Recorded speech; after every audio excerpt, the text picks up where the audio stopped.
un invitado de lujo, el señor Santiago Cunio, quien es periodista, político, empresario, autor de 4 libros: Recuperando la Patria, Democracia Confederal 1 y 2, y me parece que me está faltando un libro, pero primero quiero presentarlo, saludarlo. Santiago, querido, muy buenas tardes, bienvenido al Método, ¿cómo estás? Muy bien, muchas gracias, es un placer. Son 5 los libros. Un camino hacia la nueva mayoría fue el primero, pues vino el libro de seguridad, de inseguridad pública, negocio privado, después vino La Patria Recuperada, de Edición Planeta, y después vinieron Democracia Confederal 1 y 2. ¿Cómo fue el camino político? ¿En qué momento Santiago Cunio decide, tener una conexión fuerte con el campo de la política? No, la política estuvo en las mesas del domingo familiar desde que tengo uso de razón. Mi familia siempre fue militante, aunque no todos compartían la misma visión. Mis viejos eran radicales, mis abuelos peronistas militantes, mi abuelo fundador del sindicato de Correo, fue directivo de Correo hasta que la Libertadora lo echa, vuelve con el peronismo y hace su carrera dentro del Palacio de Correo, fue jefe del Correo de Mar del Plata durante mucho tiempo, siempre militando fuerte el peronismo y poniendo el Winco con la marcha peronista en la ventana en plena dictadura. Así que gente que obviamente tenía posiciones firmes y sólidas. Mis otros abuelos con tendencia al socialismo, ya que las discusiones en italiano y en castellano estaban presentes todos los días, más allá de los oscuros años de la dictadura, que no impedían la discusión política, la lectura, así que siempre estuvo vigente. Y el retorno de la democracia abrió las puertas o las compuertas de esa represa de pensamiento y de militancia, y a partir de ese instante todo fue política, más allá de que jamás viví de la política, porque obviamente desarrollé mi actividad empresarial, pero básicamente, digamos, siempre militando, siempre siendo parte. Vos en algún momento militaste en la UCR, ¿no? Si mal no recuerdo. Sí, yo inicié mi militancia con el Sí. senador León del Chaco, el movimiento de afirmación irigoyenista. Y de ahí, bueno, después ya el alfonsinismo y la coordinadora radical fueron demasiado para mí. Claro. Terminé confrontando, por supuesto, con Alfonsín desde el primer minuto y terminé yéndome del radicalismo hacia lo que fue el naciente Modin. De la coordinadora radical que llevaría a Alfonsín al gobierno, se había transformado en cuántos contratos querés, y empezó la demonización de la política cuando instauraron conceptos como caja política, que es robarle al Estado, o aparato político que financiase con el dinero robado del Estado, o conceptos de operador político, que es ni más ni menos que un intermediario con mesa de negocios. Bueno, toda esa mierda nació con el alfonsinismo en los albores de la democracia moderna, y más allá de que rescate, por ejemplo, el juicio de las juntas como un acto heroico de Alfonsín, el resto es una mierda y terminó de la peor manera porque era imposible que no pasara, porque son socialdemócratas y la socialdemocracia es parte de la basura liberal. Claro, porque Alfonsín, creo que si mal no recuerdo, lleva adelante el plan Primavera. Siempre se me confunden los ministros de Economía, si fue Juan Zurruil No, o el otro. no, Sí. eso es posterior. Zurruil fue un gran ministro y un gran patriota, que intentó defender a la Argentina de la deuda externa criminal y saqueadora. Alfonsín cedió a las presiones del Fondo Monetario Internacional y las presiones de los acreedores y terminó sacando a Grispun y trayendo a la basura de Zurruil, Broderson y Machinea y toda la mierda liberal que llevarían a Alfonsín a decir en un discurso en la Plaza de Mayo, decir que él iba a privatizar todo lo que hubiera que privatizar. Fue el primer privatizador de la Argentina, Alfonsín. Fue el primero que llevó al gobierno a Terraño con el libro Argentina siglo XXI, donde Terraño enunciaba que había que privatizar todo, YPF, aerolíneas, y deshacerse de todo. Después llegó la catástrofe y tomó esas banderas el cordobés Angelós con su lápiz rojo, diciendo que todo era una mierda el Estado y que él lo iba a destruir y nos iba a hacer entrar al tren de la historia, aunque sea del pasamano del último vagón, y eso era privatizar. Mi amigo Moisés Ikonikov escribió La Revolución Productiva y obviamente en ese instante, en esa foto histórica, Menem obtiene un triunfo contra el discurso privatizador de los radicales. Finalmente lo aplica con Cavallo, porque la Fundación Mediterránea era Angelós y después con Cavallo y Menem es Menem en la década de los 90. Conclusión, siempre estuve en el campo nacional. El recuerdo del senador León, el movimiento de afirmación irigoyenista, la de un patriota malvinero y un hombre que dio todo por defender los intereses de la patria y que tampoco terminó sus días cómodo, pero él ya no se animó a irse de ese espacio porque era un hombre grande ya, y se quedó hasta sus últimos días sufriendo en ese partido de mierda. Los que éramos más jóvenes pateamos la puerta y nos fuimos a la mierda. ya que estamos en ese momento histórico, ¿cómo fue posible que Menem le ganara a Cafiero? Cafiero era el dirigente político por excelencia. ¿Qué pasó ahí? O sea, cómo Cafiero pudo un creía, riojano que apenas sabía hablar castellano ganarle la interna a Cafiero? no, pero no, la cintura política de Carlos Menem en materia táctica y en materia de conocimiento del territorio se vio reflejado en el resultado. Cafiero quiso armar la cafieradora, copiar los métodos de la coordinadora radical del alfonsinismo. Creyó que la sociedad iba a volver a votar eso y que el peronismo tenía que ser alfonsinismo de buenos modales. Y la sociedad le pedía peronismo y eso era lo que proponía Menem con sus patillas y su poncho confederado y obviamente terminó arrasando. En la provincia de Buenos Aires Cafiero perdió en 134 de los 135 municipios siendo gobernador. Pero de todas maneras hay que hacerle un monumento, Antonio, que obviamente convocó a la participación y democratización del peronismo y gracias a él el peronismo volvió al poder porque cumplió, le dio la interna a Menem, la perdió y lo acompañó como corresponde a la democracia de un partido político. Después vino la dictadura del dedo, se acabaron las internas, el Partido Justicialista vivió secuestrado en un cajón, como está hoy, en el cajón de la Casa de la Mesita de Luz de la bailarina de Caño, y la vida sigue así, el peronismo es un movimiento sin partido. En el 83, las elecciones que le gana Alfonsín con Herminio. Herminio va en las elecciones del 83. El cajón lo prende ese año, ¿no? Herminio era candidato a Sí. gobernador de la provincia de Buenos Aires, Luder era presidente, y en el acto de cierre, en la 9 de julio, Herminio quema el cajón y se produce el último empujón para que Alfonsín ganara las elecciones del 83. Era una época difícil.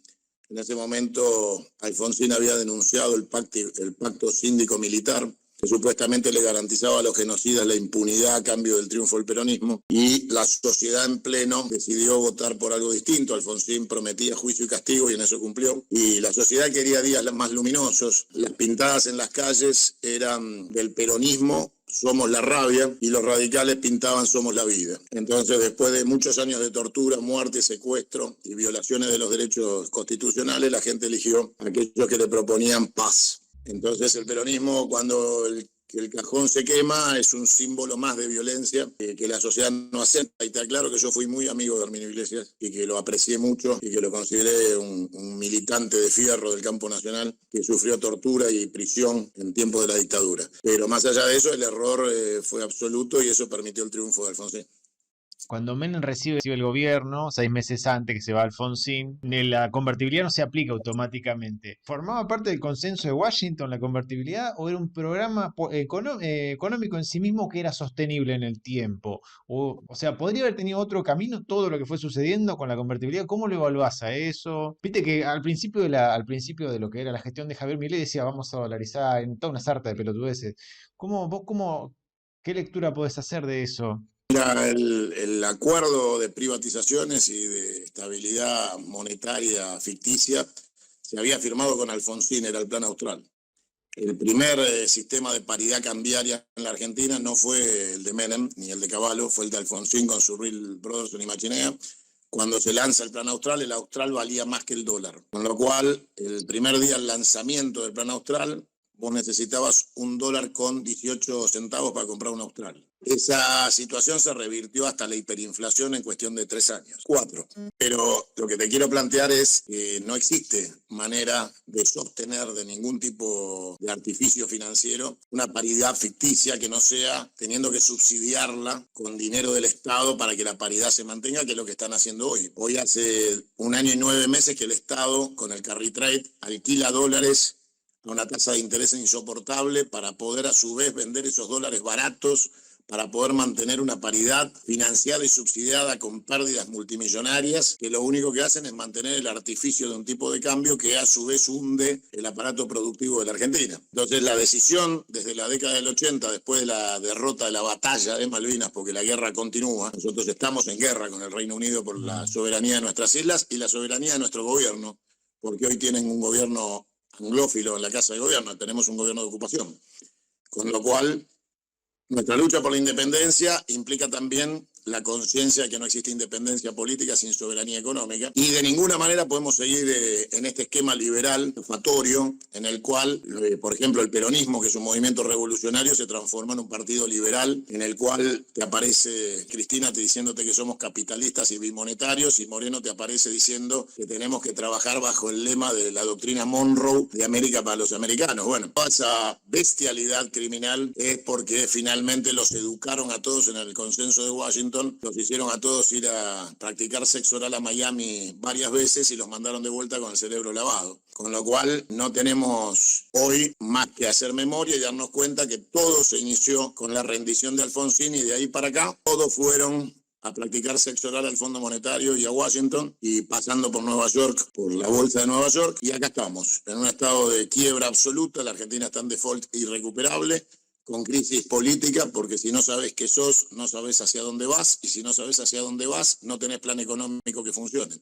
Así que lo que hay que hacer es salir de esta mugre urgente, terminar con esto y volver al Estado confederal, que es el Estado primogenio y fundacional de la patria de los argentinos, y salir corriendo de esta república corrupta y corrompedora que solo trae hambre, desnutrición, jubilados sin jubilaciones, hospitales sin medicamentos, y cada vez nos africaniza más en términos políticos y económicos. De eso te quería preguntar, no sé, tal vez es mi percepción, como que tenemos dos tiempos distintos del gobierno de Javier Milei. Tenemos uno hasta el audio de Spagnuolo, y otro como que los tiempos se aceleraron muy rápido, o el proceso económico en realidad terminó de mostrar lo que es realmente. ¿Vos cómo evaluás eso? El argentino siempre fue un hipócrita y un miserable desde la década del 70 para acá, porque aceptó los actos criminales de una dictadura en silencio, y a cambio de algunos dólares baratos y unos viajes a Miami y a Disney, le importó un carajo que la Argentina fuera vendida y rematada, su patrimonio liquidado, sus empresas privatizadas. El argentino es una mierda de la década del 70 para acá, son generaciones de mierda. Con lo cual tenemos que revertir un ciclo cultural si queremos revertir un ciclo de entrega.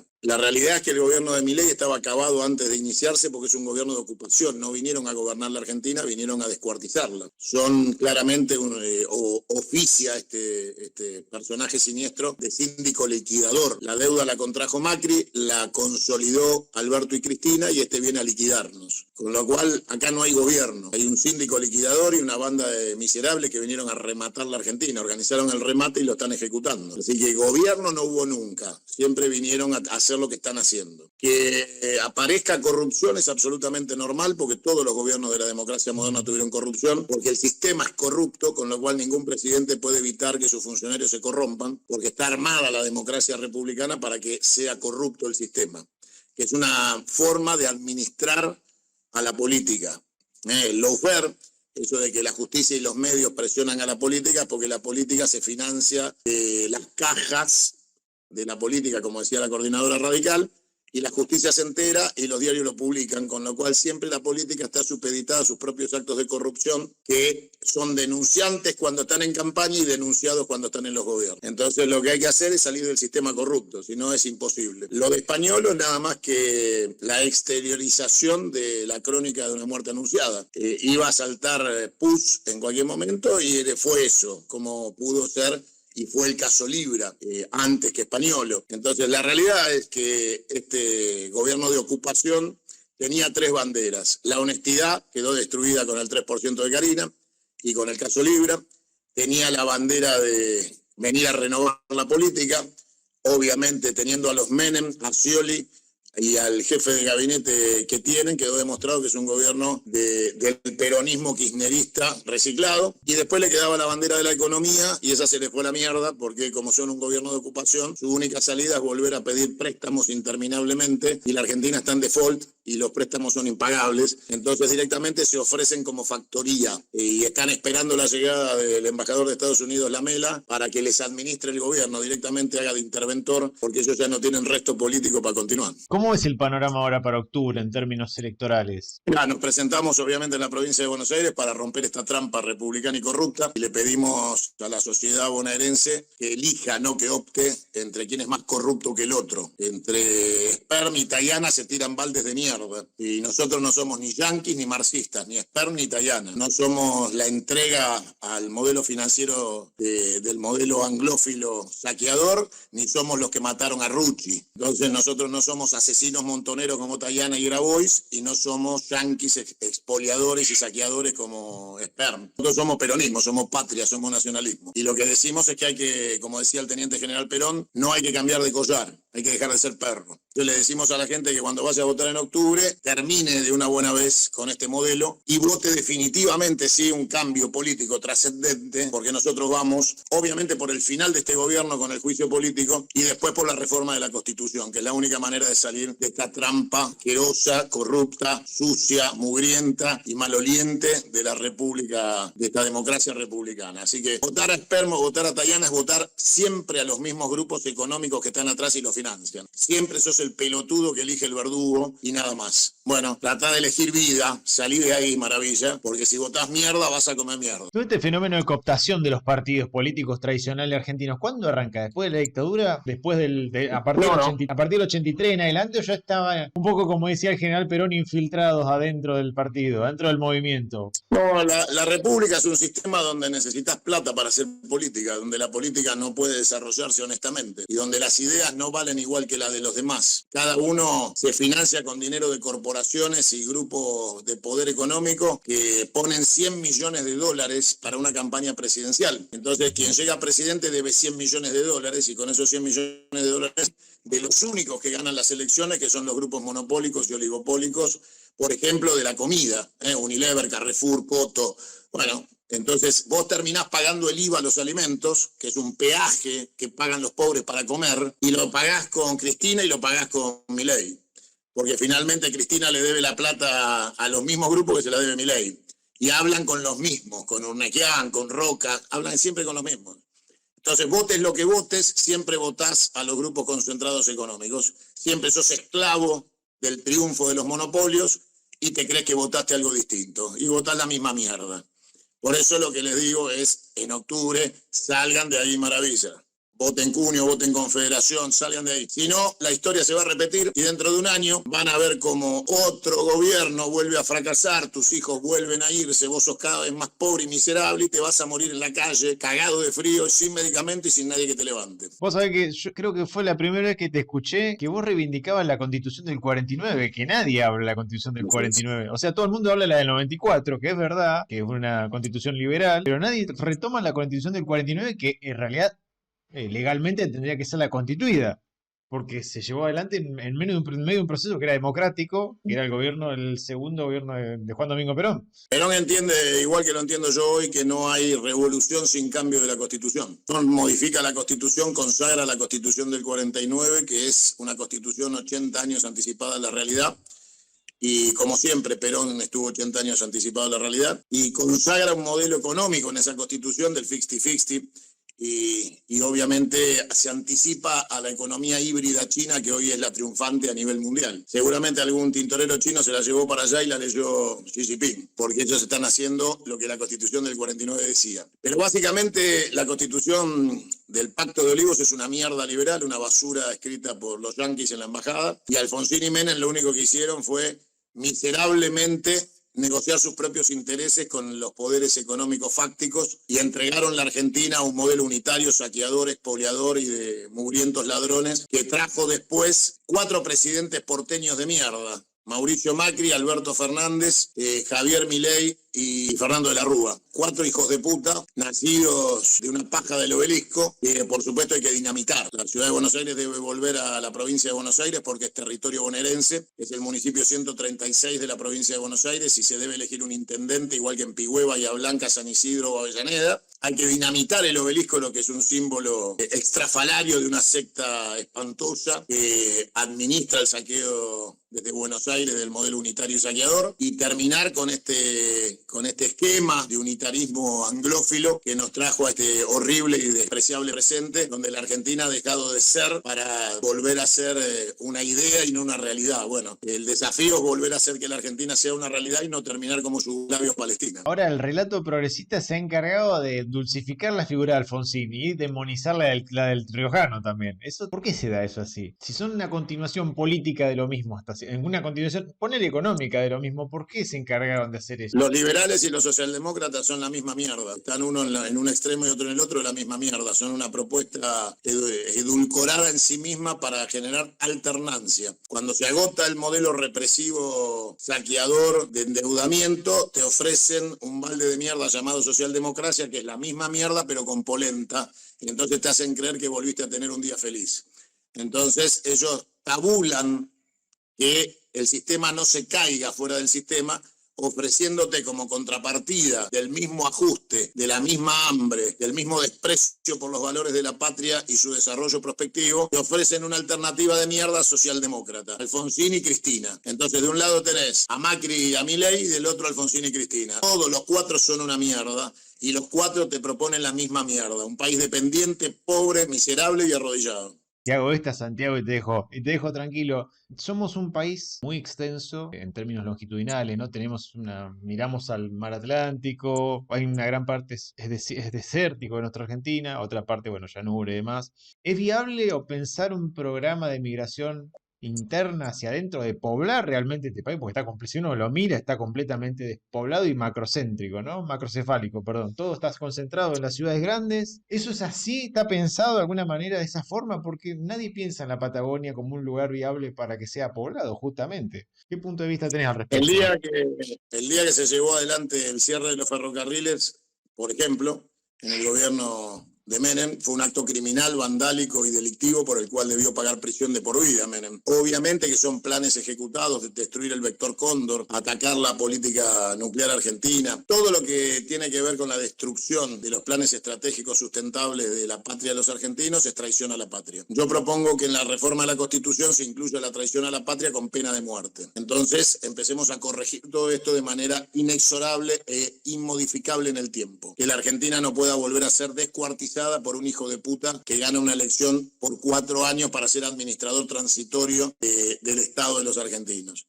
Entonces, obviamente que el sistema de criminalización de todas estas decisiones antipatria son la única manera de evitar que se vuelvan a suceder, porque hoy están sucediendo otra vez. Y cuando la gente se da cuenta que se quedó sin ferrocarril en su pueblo, y que cada vez le va a ser más difícil progresar y no tiene actividad económica, no le queda otra que agarrar la ruta e irse a algún lugar donde pueda conseguir un pedazo de tierra para hacerse una casa ilegal y tratar de changuear en los centros urbanos porque su vida rural ha terminado. Lo aislaste, lo mataste, y eso es una decisión estratégica de quienes odian la Argentina y la quieren destruir. Despoblar la Patagonia es una manera de mantener el supermercado, que es la Patagonia, vacío y listo para ser saqueado, con lo cual también hay una decisión de vaciamiento. La Argentina está siendo ocupada por un gobierno de ocupación que viene a liquidar la Argentina, y liquidar la Argentina no es poblarla, es despoblarla, dejarla indefensa y sometida a un gobierno de ocupación que hace de escribanía de un saqueo sin necesidad de invasión militar. Entonces la Argentina ni siquiera se resiste, ha sido domesticada al punto de ser esclava, consciente e inconsciente de un proceso de sometimiento y sodomización que aceptó voluntariamente por la miserable clase política roñosa que tenemos, que a cambio de privilegios y dinero sucio y bañado de sangre entregaron la patria a los argentinos. Con lo cual, poblar la Argentina es muy fácil, descomponer este modelo es muy fácil. Cuando seamos una confederación, la gente volverá a sus provincias y a sus pueblos, porque el dinero va a estar en las provincias y en los pueblos y no en la ciudad de Buenos Aires. La gente se va a desconcentrar cuando el dinero vuelva a sus legítimos dueños, que son los estados provinciales y municipales. Santiago, muchas gracias, ha sido un placer. ¿Querés agregar algo más? Despertar Argentina, muchachos, despiértense, porque el que no se despierte, cocodrilo que duerme es cartera, se van a encontrar en un ataúd habiendo perdido sus vidas, cerrando los ojos en el medio de un holocausto personal, que es darse cuenta que han vivido sin dignidad. Salgan de las recetas fáciles y de las promesas idiotas de cerrar el Banco Central, del 1 a 1 y de la estupidez. Todos deben ser conscientes que si aceptan que les mientan y les propongan mierda, no se quejen cuando coman mierda. Van a perder el auto, la casa, sus hijos que se van a ir de este país, van a perder la dignidad, la obra social, el trabajo. Después no se quejan. El 26 de octubre tienen una opción para salir de este modelo de genocidio social. Voten Cunio, voten Confederación y bánquense ser patriotas, porque los que no lo sean van a morir como esclavos miserables. Un vínculo eterno que nos define como nación. Las Islas, las Malvinas. Esas Malvinas son y serán argentinas, un derecho inquebrantable en la memoria nacional. Se entiende, se entiende. Porque Dios es la guía que ilumina nuestro camino. Un principio eterno que sostiene nuestra esperanza.